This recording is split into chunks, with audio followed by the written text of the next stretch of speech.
So the first verse from the poem that we'll be focusing on says, I saw my Lord with the eye of my heart.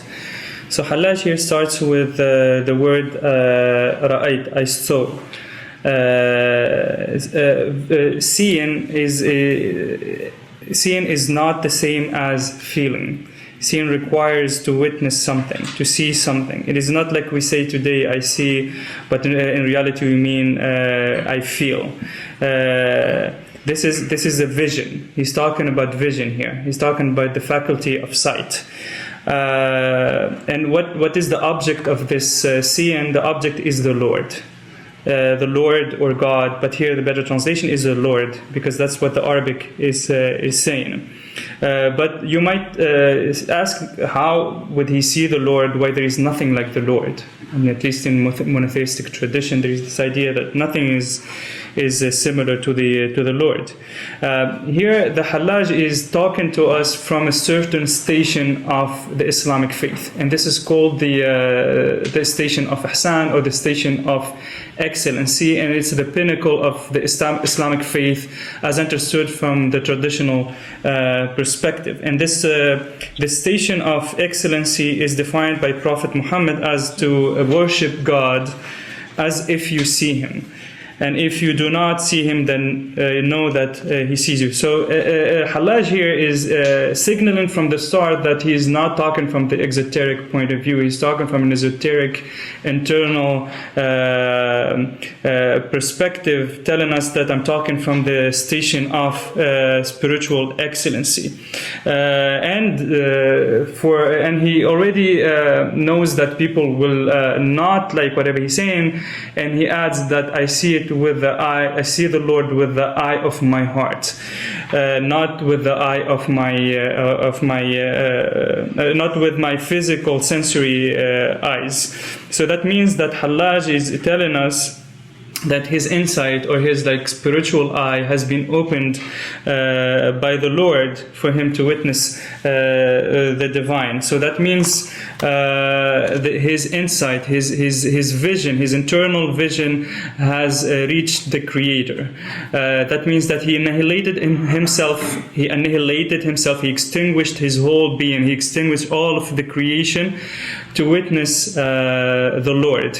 He say here the word qalb, or heart.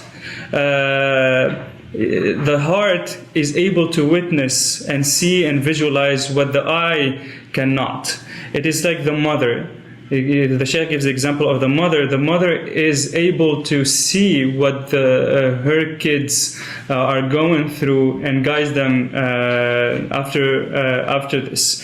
So this is the same for the knower of God, the person who has experienced this internal visual opening into the higher realms. So to make it easy, it's like Hallaj has a heart, and his heart has an eye, and that eye has been opened. And this is another way of seeing. It is seeing things beyond the physical contingent existence. It is a vision that its ultimate object is the higher realms, higher realities, but also the divine. The higher purpose is to witness the divine. And then Hallaj continues and say what happens during this visualization of the Lord. He asked, "Who are you?" فَقُلْتُ مَنْ أَنْتَ. I asked, "Who are you?" He replied, "You." So this first part, I asked, "Who are you?" It means that in the beginning, when this witnessing happened, he did not understand who the object of the witnessing was, because the object of witnessing was beyond the intellect, was beyond what Hallaj was used to.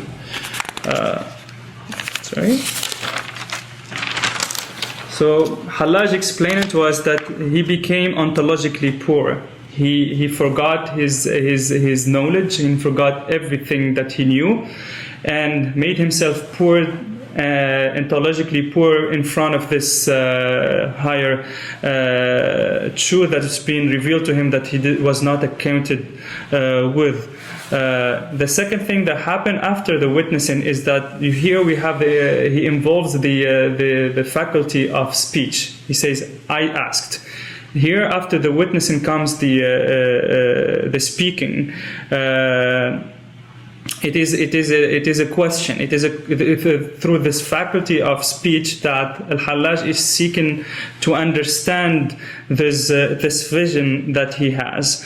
The Shaykh says that I'm not talking here from the exoteric perspective or from a theological the theology and all that. Can we see God? Can we speak with God? No, we're just taking what the mystic is saying at face value and trying to understand what he is saying and trying to live with him his experience. He says, the Shaykh, I know that many Muslims, especially some who deny the mystical tradition, do not like Hallaj and his Sufi mystical poetry, but at least everyone recognizes that he is the embodiment of what annihilation in the divine means, or like extinguishing the self in the divine means.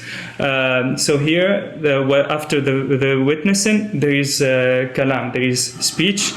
And here we move to the faculty of speech.